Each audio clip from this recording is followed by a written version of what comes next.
ഇപ്പോൾ മുഖ്യമന്ത്രി സ്ഥാനമോഹികളെ കൊണ്ട് തല്ലാണല്ലോ. തിരഞ്ഞെടുപ്പിന് മുൻപ് തന്നെ തല്ലി തീരുമോ? മുഖ്യമന്ത്രി സ്ഥാനമോഹികൾ ഇപ്പോൾ 3-ൽ നിന്നും 7 ഉയർന്നിട്ടുണ്ട്.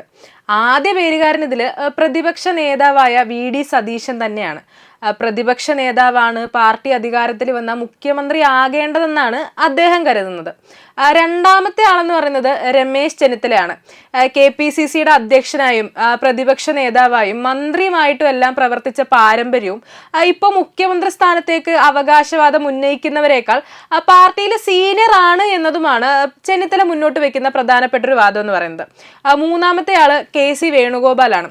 ഇന്ത്യൻ നാഷണൽ കോൺഗ്രസിൽ പ്രസിഡന്റ് കഴിഞ്ഞ രണ്ടാമത്തെ വലിയ പദവിയായിട്ടുള്ള ഈ സംഘടനാ ജനറൽ സെക്രട്ടറി സ്ഥാനം വഹിക്കുന്നത് തന്നെയാണ് തൻ്റെ ഒരു മെറിറ്റായിട്ട് KC വേണുഗോപാൽ ഇപ്പോഴും കരുതുന്നത്. അടുത്തയാള് എന്ന് പറയുന്നത് കൊടിക്കുന്നിൽ സുരേഷാണ്. ഏറ്റവും കൂടുതൽ കാലം പാർലമെന്റ് അംഗമായ ആൾ എന്നതും അടിസ്ഥാന വർഗത്തിൽ നിന്നും വരുന്ന നേതാവാണ് എന്നതുമാണ് തൻ്റെ യോഗ്യതയായിട്ട് മുഖ്യമന്ത്രി പദത്തിനായിട്ട് കൊടിക്കുന്നിൽ കരുതുന്നത്. അഞ്ചാമത്തെ നേതാവ് നമ്മുടെ ശശി തരൂരാണ്. വിശ്വപൗരനായ തരൂരില്ലാത്ത യോഗ്യതകളില്ലല്ലോ.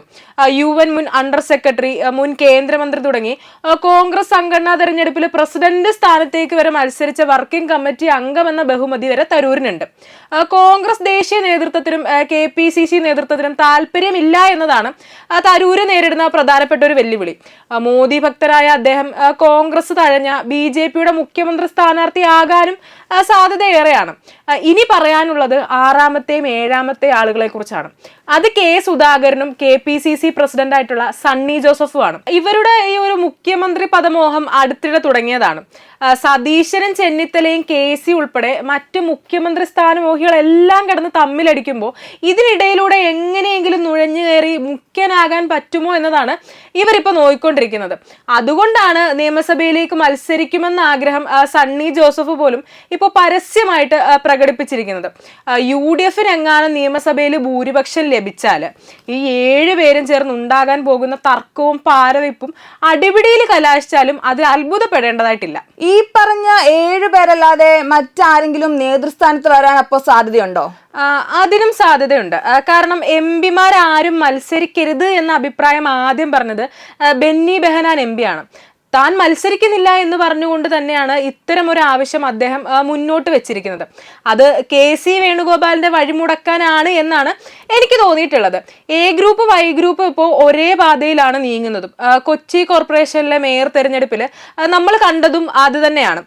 ദീപ്തി മേരി വർഗീസിന് മേയർ ആകാൻ പറ്റാതിരുന്നത് KC ഗ്രൂപ്പുകാരിയാണ് എന്ന ഒരൊറ്റ കാരണം കൊണ്ട് തന്നെയാണ്. സഭയുടെ ഇടപെടലെല്ലാം ഇതിനു വേണ്ടി തന്നെ മനഃപൂർവ്വം AI ഗ്രൂപ്പുകൾ കൊണ്ടുവന്നിട്ടുള്ളതുമാണ്. ഇതെല്ലാം കൃത്യമായി അറിയാവുന്ന KC വേണുഗോപാലിന് നിയമസഭാ തെരഞ്ഞെടുപ്പിൽ മത്സരിക്കാൻ കഴിയില്ലെന്ന് ഉറപ്പായി കഴിഞ്ഞാൽ അദ്ദേഹം മറ്റ് ചില താപ്പാനകളെയും രംഗത്തിറക്കാൻ സാധ്യതയുണ്ട്. അതിലൊന്ന് VM സുധീരനാണ്. രണ്ടാമത്തെ ആളെന്ന് പറയുന്നത് മുല്ലപ്പള്ളി രാമചന്ദ്രനാണ്. മൂന്നാമത്തെ ആള് PJ കുര്യനും. ഇവര് കൂടി മത്സരിച്ച് ജയിക്കുകയും UDF ഭരണം ലഭിക്കുകയും ചെയ്ത ചെന്നിത്തലയും VD സതീശനുമാണ് പ്രതിരോധത്തിലാകാൻ പോവുക. ഇങ്ങനെ മുതിർന്ന നേതാക്കളെ മത്സരിപ്പിച്ചുകൊണ്ടുള്ള ഒരു സാഹസത്തിന് അപ്പോൾ ഹൈക്കമാൻഡ് മുതിരുമോ? കോൺഗ്രസ് അല്ലേ പാർട്ടി, അവിടെ എന്തും സംഭവിക്കാം. മുല്ലപ്പള്ളിയും PJ കുര്യനും മത്സരിച്ചാലും ഇല്ലെങ്കിലും VM സുധീരൻ മത്സരിക്കാനുള്ള എല്ലാ സാധ്യതയും നിലവിലുണ്ട്. നിയമസഭാ തെരഞ്ഞെടുപ്പിൽ മത്സരിക്കാനില്ലെന്ന നിലപാടിൽ സുധീരൻ ഉറച്ചു നിൽക്കുന്നുണ്ടെങ്കിലും രാഹുൽ ഗാന്ധി മത്സരിക്കാൻ ആവശ്യപ്പെട്ട തീർച്ചയായും സുധീരൻ മത്സരിക്കുക തന്നെ ചെയ്യും. അതായത് എന്റെ ചോദ്യം, പൊതു തിരഞ്ഞെടുപ്പിൽ മത്സരിക്കാതെ തന്നെ UDF ഭൂരിപക്ഷം ലഭിച്ചു കഴിഞ്ഞാൽ KC വേണുഗോപാലിന് മുഖ്യമന്ത്രിയാവാൻ പറ്റില്ലേ എന്നതാണ്. അതിനൊരു സാധ്യതയില്ല. പണ്ട് K കരുണാകരനെ മുഖ്യമന്ത്രി സ്ഥാനത്ത് നിന്ന് രാജിവെപ്പിച്ച് ഡൽഹിയിൽ നിന്നും പറന്നിറങ്ങി AK ആന്റണി മുഖ്യമന്ത്രി സ്ഥാനം ഏറ്റെടുത്തതുപോലെയുള്ള ഒരു സാഹചര്യം എന്ത് തന്നെ ആയാലും ഇത്തവണ നടക്കാൻ പോകുന്നില്ല. AK ആന്റണി അല്ല KC വേണുഗോപാൽ എന്നത് നാം മനസ്സിലാക്കണം. അന്നത്തെ സാഹചര്യവും അല്ല ഇന്നുള്ളത്. ആന്റണി മുഖ്യമന്ത്രി സ്ഥാനം ഏറ്റെടുത്ത ശേഷം ഉപതെരഞ്ഞെടുപ്പിൽ മത്സരിച്ചത് മുസ്ലിം ലീഗിന്റെ കോട്ടയായ തിരൂരങ്ങാടിയിലാണ്. KCക്ക് വേണ്ടി ലീഗ് ഇനി മണ്ഡലം വിട്ടുകൊടുക്കാൻ തയ്യാറാകുമെന്ന് ഡോണയ്ക്ക് തോന്നുന്നുണ്ടോ? അതൊരിക്കലും സംഭവിക്കാൻ പോകുന്നില്ല. ഇനി കോൺഗ്രസിന്റെ ഏതെങ്കിലും ഒരു ഉറച്ച സീറ്റിൽ നിന്ന് മത്സരിച്ച് ജയിക്കാമെന്ന കണക്കുകൂട്ടലില് മുന്നോട്ട് പോവുകയാണെങ്കിൽ അവിടെ സകല ഗ്രൂപ്പുകളും ചേർന്ന് കാലുവാരി KCയെ തോൽപ്പിക്കുകയും ചെയ്യും. അത്തരം ഒരു സാഹചര്യം KCക്ക് ഉണ്ടാവാതിരിക്കട്ടെ എന്ന് മാത്രം തൽക്കാലം നമുക്ക് ആഗ്രഹിക്കാം. അത്രമാത്രമേ എന്തായാലും തൽക്കാലം പറയാനുള്ളൂ.